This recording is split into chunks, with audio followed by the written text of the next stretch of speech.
बच्चों यहाँ पर देखो, इस प्रश्न में 0 से इनफाइनाइट x की power m-1 dx ax plus b to the power m plus n है। इस प्रश्न को हमें सॉल्व करना है। इस क्वेश्चन में देखो बेटा, ऊपर तो ठीक है, फार्मूला लगाने लायक है, नीचे गड़बड़ है। ax प्लस b है, लेकिन यहाँ क्या होना चाहिए, 1 प्लस bx, 1 प्लस x होना चाहिए। तो ऐसा हमें एज्यूम करना पड़ेगा, ऐसा सब्स्टिट्यूशन लेना पड़ेगा कि नीचे हमारा 1 प्लस x आए।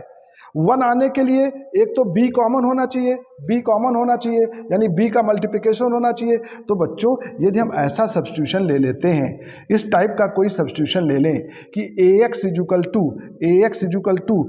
by, यदि हम ऐसा ले लें, यदि ax की जगह पर by होगा तो b कॉमन निकल जाएगा, 1 प्लस y बच जाएगा और नीचे में 1 प्लस y चाहिए। तो ये अपन को सोचना पड़ेगा कि क्वेश्चन में सब्स्टिट्यूशन कैसा ले लें कि स्टैंडर्ड फार्मूला लायक बने। स्टैंडर्ड फार्मूले में क्या है, 1 प्लस एक्स, तो यहाँ क्या बनना चाहिए, 1 प्लस एक्स। तो ये ax की जगह पर यदि हम by लेते तो b कॉमन हो जाएगा, 1 प्लस y बच जाएगा। इसलिए substitution ax equal to by लिया जाएगा। और यदि आप ये सब्स्टिट्यूशन लेंगे तो x इजुकल टू आ जाएगा b upon a into y और dx इजुकल टू आपका आ जाएगा b upon a into d y. अब ये वैल्यू हम इस क्वेश्चन में रख रहे हैं, तो ये जो हमारा इंटीग्रेशन है 0 से इनफाइनाइट, हम ये वैल्यू यहाँ रख रहे हैं, तो दिस इंटीग्रेशन विल बिकम, ये बराबर होगा, लिमिट वही रहेगी बेटा, 0 रखोगे तो 0 आएगा, x 0 रखोगे तो y का मान 0, x इनफाइनाइट रखोगे तो y का मान इनफाइनाइट आएगा। अब यहाँ x लिखा है, x की जगह हम यहाँ पे क्या लिखेंगे, b upon a into Y,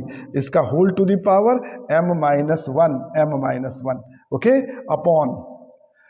ax हमारा by के बराबर है, तो यहाँ हो जाएगा by प्लस b और यहाँ power m plus n, okay. ax की जगह by लिख दिया प्लस b, और dx की जगह क्या लिखेंगे, dx की जगह लिखेंगे b upon a dy, dx की जगह b अपॉन a dy। अब हम इसको सॉल्व कर लेते हैं, कांस्टेंट टर्म बाहर निकाल लो, तो आएगा b upon a whole to the power m-1 integration 0 से इनफाइनाइट,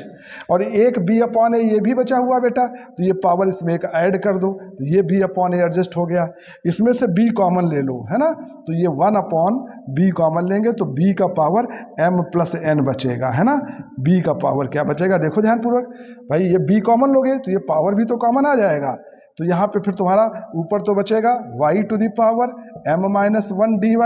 और नीचे जब आप b कॉमन लोगे तो b की जगह बचेगा 1 और b कॉमन हो जाएगा तो y की पावर m प्लस n बचेगा। अब ध्यानपूर्वक देखो बेटा, ये क्या बचेगा, यहाँ पर ये कैंसिल हो जाएगा, यहाँ पे आएगा b का पावर m, ओके, ऊपर आएगा b का पावर m, नीचे आएगा a का पावर m इंटू ये हो जाएगा b का पावर m इंटू b का पावर n, b का पावर ये कैंसिल हो जाएगा, और ये जो कुछ भी लिखा है ये बीटा mn का फार्मूला लिखा है, यही तो फार्मूला है बीटा mn का, वेरिएबल x की जगह y है, यानी इसका आंसर आएगा 1 upon a to the power m b to the power n beta mn, ये इस प्रश्न का आंसर आएगा। तो बस केवल सब्स्टिट्यूशन हमें करना है और कुछ नहीं करना बेटा, ठीक है।